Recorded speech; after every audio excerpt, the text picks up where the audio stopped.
కుటుంబం అన్నప్పుడు లేదా బాంధవ్యం, బంధం, ప్రేమ అన్నప్పుడు కొంత గాయం ఉంటుంది, కొంత మౌనం కూడా ఉంటుంది. వాటన్నిటిని ఓర్చుకున్నప్పుడు ఇంకో కొత్త ప్రేమ పుడుతుంది.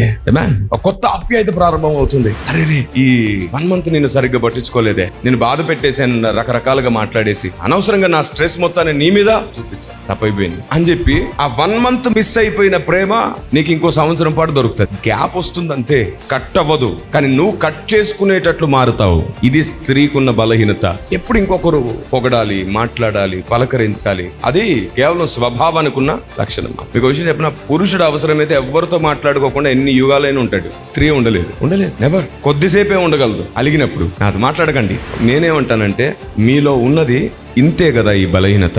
ఈ ఒక్క దాన్ని పక్కన పడేస్తే ఆకాశమును కంటే అంత కీర్తి కూడా మీకే సొంతం కదా. ఆమేన్.